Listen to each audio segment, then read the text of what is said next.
বাঁশের বিরিয়ানিওয়ালার সফলতা। মোহন ও সুনীল অনেক ভালো বন্ধু ছিল। তারা দুজন কাঠুরে ছিল। তারা দুজন সকালে জঙ্গলে যেত এবং সেখান থেকে কাঠ কেটে গ্রামে এনে বিক্রি করত।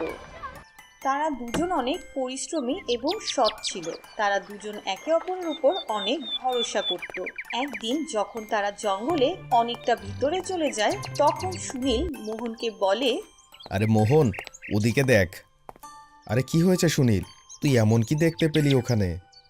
আরে সামনে দেখ, নদীর ওপারে কত বাঁশ গাছ। ওখানে অনেক বড় বড় বাঁশঝাড় আছে। মনে হচ্ছে নদীর ওপারে বাঁশের জঙ্গল আছে। তাহলে আমরা ওখানে গিয়েই বাঁশ কাটি। তুই কি জানিস, বাঁশ বিক্রি করলে কাঠের চাইতে বেশি উপার্জন হবে? কি বলিস? আচ্ছা ঠিক আছে, চল ওখানেই যাই। সুনীল এবং মোহন বাঁশের জঙ্গলে যায় এবং সেখানে বাঁশঝাড় দেখে অনেক খুশি হয়। তারা দুজন তখনই অনেকগুলো বাঁশ কাটতে শুরু করে এবং সেগুলো এনে গ্রামে বিক্রি করে। ব্যবসায়ী বাঁশ দেখে অনেক খুশি হয়ে যায়। আরে ভাই, তোমরা এসব বাঁশ কোথায় পেলে? এত ভালো বাঁশ কোথা থেকে এনেছো? তোমরা কি আমাকে আরো এনে দিতে পারবে? হ্যাঁ হ্যাঁ মহাজন মশাই, আপনি যত বলবেন তত বাঁশ এনে দিতে পারবো, কিন্তু কোথা থেকে এনেছি এটা আপনাকে বলতে পারবো না। আচ্ছা আচ্ছা ঠিক আছে ভাই, তোমরা কোথা থেকে এনেছো এটা জেনে আমি কি করব? এই নাও টাকা, আর কাল আরো বাঁশ নিয়ে এসো। আচ্ছা মহাজন মশাই। তারা দুজন খুশি হয়ে টাকা নিয়ে বাড়িতে চলে যায় এবং সকালে জঙ্গলে যাওয়ার জন্য প্রস্তুত হতে থাকে। বাঁশের জঙ্গলে গিয়ে তারা আবার অনেকগুলো বাঁশ কাটতে শুরু করে। তখনই হঠাৎ অনেক জোরে বিদ্যুৎ চমকাতে থাকে। বিদ্যুতের শব্দ শুনে সুনীল বলে, আরে আরে মোহন, তাড়াতাড়ি চল ভাই, মনে হচ্ছে অনেক জোরে ঝড় আসবে। আমাদের কোথাও লুকানোর জায়গা খুঁজতে হবে। তারা দুজন জঙ্গলে লুকানোর জায়গা খুঁজতে থাকে। তখন তারা সেখানে একটা গুহা দেখতে পায়। তাড়াতাড়ি তারা ভেতরে ঢুকে যায়। দেখতে দেখতে অন্ধকার হয়ে যায়। তারা দুজন আগুন জ্বালিয়ে নেয় এবং তাদের অনেক খিদে পেয়েছিল। তখনই মোহন বলে, আরে সুনীল, এই বাঁশ তো একদম কাঁচা আর সুস্বাদুও লাগছে। আমি শুনেছি যে বাঁশ দিয়ে অনেক সুন্দর বিরিয়ানি বানানো যায়। চল আমরাও আজকে বাঁশের বিরিয়ানি বানাই। এবং তারা দুজন অনেক সুস্বাদু বাঁশের বিরিয়ানি বানায়, যেগুলো তাদের অনেক ভালো লাগে। তারা দুজন বিরিয়ানি খেয়ে ঘুমিয়ে যায় এবং সকালে ঝড় থামার পর বাড়ি ফিরে যায়, কিন্তু বৃষ্টি থামার নামই নিচ্ছিল না। এজন্য তাদের জঙ্গলে যাওয়া বন্ধ হয়ে যায়। তখন একদিন মোহন সুনীলকে বলে, আরে সুনীল, ঘরে বসে বসে কি করব ভাই, চল এক কাজ করি। আমরা যে বাঁশের বিরিয়ানি বানিয়েছিলাম সেগুলো বানিয়ে গ্রামের বাজারে বিক্রি করতে শুরু করি। আমার মনে হচ্ছে লোকদের এটা অনেক পছন্দ হবে। তারা দুজন অনেক বিরিয়ানি বানায় এবং গ্রামের বাজারে বিক্রি করতে শুরু করে। তাদের হাতে বানানো বিরিয়ানি সবার অনেক পছন্দ হয় এবং তারা প্রতিদিনই বাঁশের বিরিয়ানি বানিয়ে গ্রামের বাজারে বিক্রি করতে থাকে। দেখতে দেখতেই তাদের বাঁশের বিরিয়ানি পুরো গ্রামে বিখ্যাত হয়ে যায়। এভাবে সুনীল এবং মোহন কাঠুরে নয়, বাঁশের বিরিয়ানি বানানোর ব্যবসায়ী হয়ে যায়। এক গ্রামে করিম নামের এক রাখাল বাস করত। গ্রামের সব মহিষকে সে বনে নিয়ে গিয়ে চড়াতো। সে খুব পরিশ্রমী ছিল এবং সে খুব চালাকও ছিল। সে চালাকি করে সব মহিষ থেকে একটু একটু করে দুধ নিত এবং মহিষের মালিকদের না জানিয়ে বিক্রি করে টাকা উপার্জন করত। যাক, ভালোই হয়েছে, আজও অনেক দুধ জমেছে। গ্রামবাসীরাও জানবে না, আর আমার কিছু বাড়তি আয়ও হয়ে যাবে। চলো চলো মহিষেরা, খাও খাও, যত বেশি খাবে তত তো বেশি দুধ দেবে তোমরা। সব মহিষ থেকে একটু একটু করে দুধ নেয়ার কারণে তার চুরির কথা গ্রামবাসীরা বুঝতে পারত না। করিম একদিন মহিষ চড়াতে চড়াতে গভীর জঙ্গলে চলে যায় এবং সেখানে সে এক সাধুকে ধ্যান করতে দেখতে পায়। করিম চুপচাপ হাত জোড় করে সাধু বাবার কাছে বসে থাকে। কিছুক্ষণের মধ্যে সাধু বাবা তার চোখ খুলেন। করিম হাত জোড় করে সাধু বাবাকে বলে, সাধু বাবা নমস্কার, বলুন আমি আপনার জন্য কি করতে পারি? সাধু বাবা হাত দিয়ে পানি খাবার জন্য ইশারা করলেন। করিম দৌড়ে যায় এবং পানির সাথে মহিষের তাজা দুধও নিয়ে আসে। সে দুধ ও পানি সাধু বাবাকে পান করতে দেয়। সাধু বাবা পানির সাথে দুধ পেয়ে খুবই খুশি হন। বাবা, আমি তোমার সেবায় সন্তুষ্ট। আমি তো শুধু পানি চেয়েছি, কিন্তু তুমি তো পানির সাথে মহিষের তাজা মিষ্টি দুধও খাওয়ালে। বলো বাবা, তুমি কি চাও? সাধু বাবা, আমাকে এমন একটি মহিষ দিন যেটা অনেক বেশি দুধ দেবে, আর যার দুধ কখনো ফুরাবে না, কখনো শেষ হবে না। আর বাবা, আমার অভাব দূর করুন। আমি এমন একটি মহিষ পেলে ওকে তো আমি সোনার ঘরে রাখবো। করিমের কথা শুনে সাধু মহারাজ হাসতে হাসতে মন্ত্রপাঠ করে তার হাত নামান। তখনই তার সামনে একটা মোটা তাজা মহিষ চলে আসে, যা দেখে করিম অনেক খুশি হলো। সাধু বাবা মহিষটি করিমকে দেওয়ার সময় বলেন, এই নাও বাবা, তুমি যেমন মহিষ চেয়েছিলে এটি তেমনই। এটার দুধ কখনো শেষ হবে না, কিন্তু সাবধান, মনে রেখো এটি সোনার ঘরে রাখার ওয়াদা করেছো।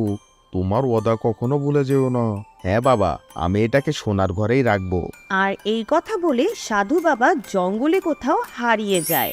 আর করিম জাদু মহিষ নিয়ে গ্রামে চলে আসলো। করিম খুব চালাকি করে সেটার জন্য একটা মাটির ঘর বানায় ও সেটা সোনালি রং করে দেয়। সেটি দেখতে ঠিক সোনার ঘরের মতোই লাগছিল। পরদিন সকালে করিম অবাক হয়ে যায়, তার জাদুর মহিষ অনেক বেশি দুধ দিয়েছিল। করিম সব দুধ নিয়ে গ্রামে ও শহরে বিক্রি করে। এভাবে তার অনেক ভালো উপার্জন হতে শুরু করে। কিন্তু হঠাৎ একদিন মহিষ দুধ দেয়া বন্ধ করে দিল। এটা দেখে করিমের অনেক রাগ হলো। করিম লাঠি দিয়ে মহিষের কাছে যায় ও যখনই মহিষকে আঘাত করে তখনই মহিষ বলে যে, আরে করিম, আমি আসল আর নকল সোনার পার্থক্য জানি। তুমি আমাকে এভাবে বোকা বানাতে পারবে না। তুমি তোমার ওয়াদা পূরণ করো, তাহলেই আমি আমার ওয়াদা পূরণ করব। এভাবে করিম নিজের দোষ বুঝতে পারে। এরপর তার কাছে যে টাকা ছিল তা দিয়ে মহিষের জন্য একটা সোনার চেইন বানায় এবং তা এনে মহিষের গলায় পরিয়ে দেয়। পরের দিন থেকে মহিষ আবার দুধ দিতে লাগলো আর করিমও তার ওয়াদা পূরণ করলো। এভাবে মহিষের সাথে সাথে করিমও অনেক খুশি থাকে। এক মন্দিরের সামনে অনেক কাজের মানুষ থাকতো, যারা অনেক কষ্ট করে জীবনযাপন করত। তাদের মধ্যে একজন ছেলে ছিল সবুজ। সে সবসময় কিছু ফুল ও পাতা নিয়ে ভগবানকে নিবেদনের জন্য তোড়া বানাতো। সব ভক্তরা তার বানানো তোড়া খুব আগ্রহ নিয়ে কিনে মন্দিরে দিত। একদিন যখন সবুজ ফুল বিক্রি করছিল, ফুল নাও ফুল, সুন্দর সুন্দর ফুল, প্রভুর পায়ের জন্য ফুল নাও। তখনই সেখান দিয়ে এক লোক যাচ্ছিল। আরে বাহ, কি সুন্দর তোরা, সবগুলো আমাকে দিয়ে দাও বাবা। লোকটা সবগুলো তোড়া নিয়ে নিল এবং মন্দিরে দিয়ে দিল। পুরোহিত সবগুলো তোড়া মূর্তির চারপাশে রাখলো। সবাই অবাক হয়ে দেখছিল, মন্দিরটা অনেক সুন্দর লাগছে। লোকটা চলে যাওয়ার সময় সবুজকে বলল, আমি প্রতিদিন তোমাকে এত টাকা দেব, তুমি কি মন্দিরের ভেতরে গিয়ে এভাবে সাজিয়ে দিতে পারবে? হ্যাঁ, অবশ্যই পারবো। এখন প্রতিদিন লোকটা আসার আগে সবুজ মন্দিরটি খুব সুন্দরভাবে সাজিয়ে রাখে। লোকটা অনেক টাকা দিত। একদিন লোকটা সবুজকে কিছু বাড়তি টাকা দিল। স্যার, আজকে বাড়তি টাকা কেন? আজ আমার মেয়ের বিয়ে, আমি অনেক খুশি, এজন্যই। তুমি এগুলো রেখে দাও, আর হ্যাঁ, বিয়েতে কিন্তু অবশ্যই আসবে। সবুজ বড় একটা তোড়া নিয়ে বিয়েতে যায় এবং সে দেখে লোকটা অনেক চিন্তিত। কি হয়েছে স্যার? আরে বাছা, আমি যাদেরকে ঘর সাজানোর জন্য বলেছিলাম তারাই এখনো আসেনি, আর এদিকে হয়তো বরপক্ষ তো এখনই চলে আসবে। সবুজ তাড়াতাড়ি সবটুকু ঘর সাজিয়ে ফেললো। এত সুন্দর সাজিয়েছিল যে বরপক্ষের সবাই দেখতেই থাকলো। সবাই সবুজের অনেক অনেক প্রশংসা করতে লাগলো। এরপর একজন একজন করে সব ধনী লোকেরা সবুজকে চিনতে শুরু করে এবং সে আরও কাজ পেতে থাকে। বিয়েতে আসা অনেক লোক সবুজের প্রশংসা করে আর তাকে অনেক কাজ দেয়। অল্প সময়ের মধ্যেই সবুজ নিজের কঠোর পরিশ্রমে কোটিপতি হয়ে যায় এবং এভাবে তার জীবন থেকে অভাব একদম দূর হয়ে যায়। বাস চিকেন বিরিয়ানিওয়ালা। জসিম এবং জামাল দুই বন্ধু ছিল। তারা দুজন একই গ্রামে বাস করত। তারা একসাথে বাঁশ কাটতে জঙ্গলে যেত। তারা প্রতিদিন বাঁশ কেটে এনে সেগুলো বাজারে বিক্রি করত। আসিম ভাই, আজ আমরা নদীর ওপারের বনে যাব। শুনেছি ওখানে অনেক বড় বড় লম্বা বাঁশ পাওয়া যায়, কি বলো? ঠিক আছে জামাল, আমরা যেতে পারি, কিন্তু নদীর স্রোত বেশি হলে তো আমরা আর ফিরে আসতে পারবো না। আরে আসিম ভাই, রোদ বাড়ার আগেই আমরা চলে আসব। চলো চলো, তাড়াতাড়ি যাই। যেই ভাবা সেই কাজ। দুই বন্ধু নদী পার করে বনের ওপারে চলে যায়। দুজন মিলে অনেকগুলো বাঁশ কাটে। বড় বড় লম্বা বাঁশ গাছ ছিল, তাই তারা সব বাঁশ একসাথে করে নেয়। কিন্তু কিছু সময়ের মধ্যেই বৃষ্টি শুরু হয় এবং ধীরে ধীরে নদীতে পানির স্রোত বাড়তে থাকে। যখন জামাল আর জসিম গ্রামে ফিরে আসার জন্য নদীর কাছে আসে, ভাই জামাল, দেখো কি হয়েছে, নদীর পানি তো বেড়ে গেছে, আমরা তো এখন আর ওপারে যেতে পারবো না। হ্যাঁ ভাই, আমরা এক কাজ করি, বৃষ্টি না থামা পর্যন্ত এখানেই থেকে যাই। কিন্তু সে রাতে বৃষ্টি আর থামছিলই না। দুজন একটা গাছের নিচে জঙ্গলে ঘুমিয়ে যায়। সকালে যখন দুজনের ঘুম ভাঙল, তখন নদীর পানি কমে গিয়েছিল। তারা যখন গ্রামে ফিরে আসে, তখন তারা দেখে অবাক হয়ে যায় যে এত বৃষ্টির কারণে তাদের ঘর ভেঙে গেছে। আরে আসিম ভাই, এটা কি হলো? এখন তো আমাদের ঘরও নেই, আর রান্না করার মতো কোনো খাবার নেই। আজ থেকে আমরা কি খাবো? চিন্তা করো না জামাল, আমাদের কাছে বাঁশ তো আছে, আমরা এটা দিয়েই চালিয়ে নেব। দুজনে যখন বাঁশ বিক্রি করতে বাজারে যায়, সেখানেও দোকানপাট বৃষ্টির কারণে বন্ধ হয়ে গিয়েছিল। তারা দুজনেই বুঝতে পারছিল না কি করবে। তখন অসীম বলল, জামাল, চলো আমরা একটা কাজ করি, আমরা এই বাঁশ দিয়েই বিরিয়ানি বানাই। ঘরে যা কিছু চাল আছে তা দিয়েই আমরা বিরিয়ানি রান্না করব। এটা বলতেই জামাল আর অসীম বাঁশের বিরিয়ানি বানানো শুরু করে। বাঁশের ভেতরে চাল, মুরগি ও মশলা দিয়ে আগুনে রান্না করতে শুরু করে। কিছু সময় পর বাঁশ সম্পূর্ণ পুড়ে গেলে জামাল ও অসীম বাঁশ থেকে বিরিয়ানি বের করে খেয়ে নেয়। আরে বাহ আসিম, বিরিয়ানি তো অনেক মজা হয়েছে, অসাধারণ।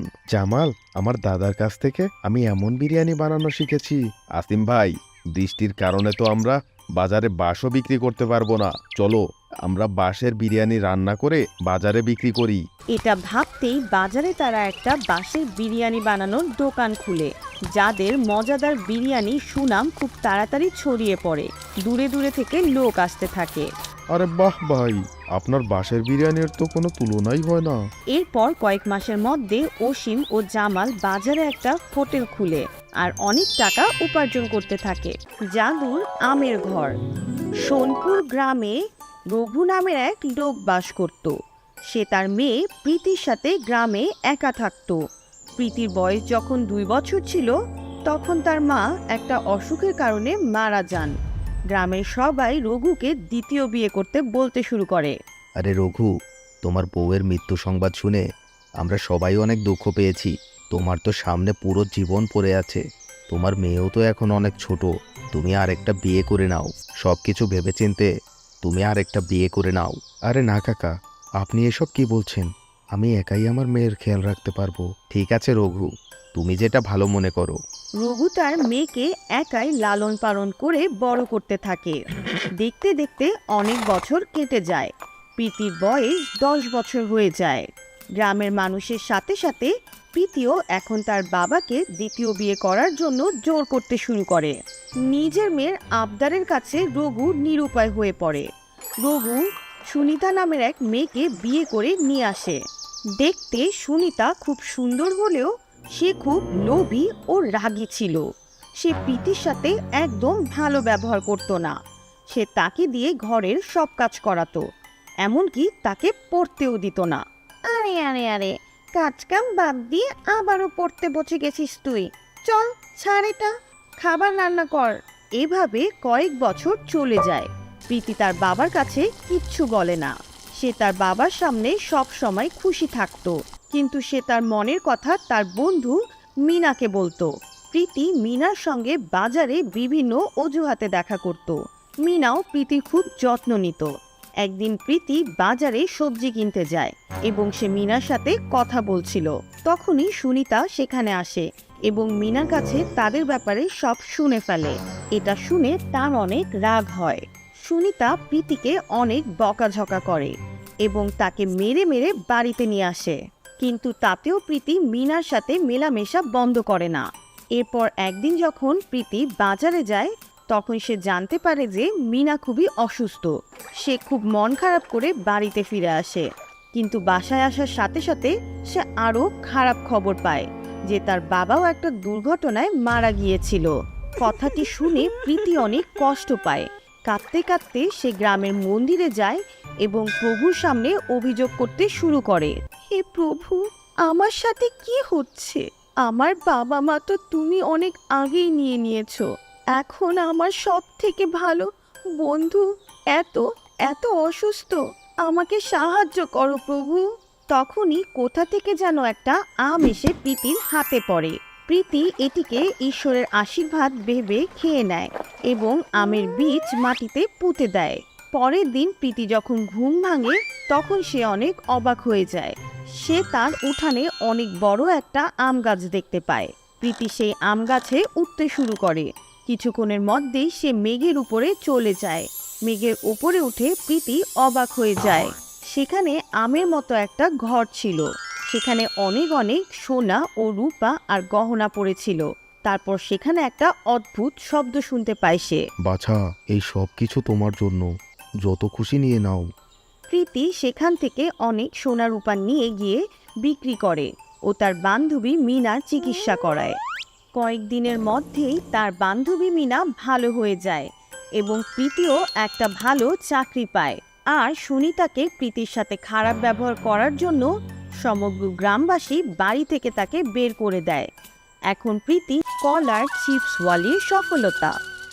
এক গ্রামে মিনা নামের এক মহিলা তার স্বামী রামু এবং তাদের মেয়ে চায়নাকে নিয়ে বসবাস করত।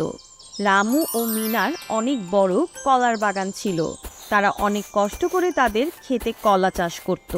চায়না গ্রামের স্কুলে পড়ত। সব ঠিকঠাক চলছিল, কিন্তু একদিন সকালে গ্রামে হইচই পড়ে গেল।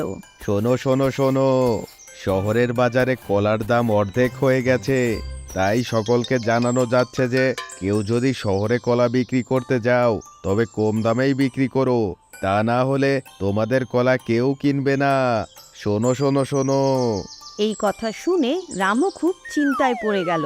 আগে থেকেই কলার দাম এত কম ছিল, আর এখন তো আরো কমিয়ে দিল। আমরা কি বা উপার্জন করব, আর সঞ্চয় করবই বা কি? রামু তার স্ত্রী মিনাকে খুব দুঃখের সাথে এ কথা জানায়। রামু ও মিনা এসব নিয়ে কথা বলছিল, তখনই তাদের মেয়ে চায়না এসে বলে, মা, আমার খুব খিদা লেগেছে, আমাকে কিছু খেতে দিবে? চায়নার কথা শুনে তার বাবা বলে, আরে তোমার মাকে বিরক্ত করা বন্ধ করো, যাও, ওখানে অনেক কলা আছে, কিছু কলা খেয়ে ঘুমিয়ে পড়ো। না বাবা, আমার কলা ভালো লাগে না, আমি অন্য কিছু খেতে চাই। মা, তুমি চিন্তা করো না, আমি এখনই তোমার জন্য কিছু বানিয়ে আনছি। মিনা রান্নাঘরে যায় আর কলা কেটে চিপস বানায় এবং চিপস এনে চায়নাকে খেতে দেয়। চায়না খুব খুশি হয়ে চিপস খায় আর বলে, মা, চিপস অনেক মজা হয়েছে। রামু ও তার মেয়ের কথা শুনে কলার চিপস খায় এবং তার স্ত্রীকে বলে, আরে, আমি তো এটা ভুলেই গেছিলাম, ছোটবেলায় আমরা অনেক কলার চিপস খেতাম। মিনা, তুমি সত্যিই অনেক মজার চিপস বানিয়েছো। মাঝে মাঝে আমাকেও এভাবে কলার চিপস বানিয়ে দিও, তুমি সত্যিই অনেক ভালো করেছো। স্বামীর কথা শুনে মিনার মাথায় একটা বুদ্ধি আসে এবং সে রামুকে বলে, ওগো শুনছো, আমার মাথায় একটা বুদ্ধি এসেছে, চলো কলা থেকে কলার চিপস বানিয়ে বিক্রি করি, কারণ কলার থেকে চিপসের দাম বেশি পাওয়া যাবে। আরে বাহ মিনা, এই বুদ্ধি তো আমার মাথায়ই আসেনি। ঠিক আছে, আমরা কালকে থেকেই এই কাজ শুরু করব। পরের দিন তারা তাদের উঠানে একটা বড় চুলা এবং কড়াই নিয়ে কলার চিপস বানানো শুরু করে এবং অনেকগুলো কলার চিপস বানানোর পর রামু একটা ঠেলাগাড়ি করে গ্রামে বিক্রি করতে যায়। মিনার বানানো কলার চিপস কিছুক্ষণের মধ্যেই শেষ হয়ে যায়। তখন দুজনই প্রতিদিন সন্ধ্যায় কলার চিপস বানায় এবং সকালে রামু গ্রামে গিয়ে সেগুলো বিক্রি করে। মিনার বানানো কলার চিপস এতই মজা ছিল যে তাদের এই কাজ ধীরে ধীরে বাড়তে থাকে। আমি বলেছিলাম না তোমাকে যে আমরা একদিন সফলতা পাবই। আস্তে আস্তে তারা বড় বড় কোম্পানির কাছ থেকে অর্ডার পেতে শুরু করে এবং তারা দুজনে গ্রামে কলার চিপস বানানোর কারখানা খুলে গ্রামের বাকি লোকদেরও কাজ দেয় এবং তারা অনেক ধনী হয়ে যায়। এই জন্য বলা হয়, একটা ভালো আইডিয়া এবং সঠিক সময়ে নেওয়ার সিদ্ধান্ত আমাদের জীবনকে বদলে দিতে পারে।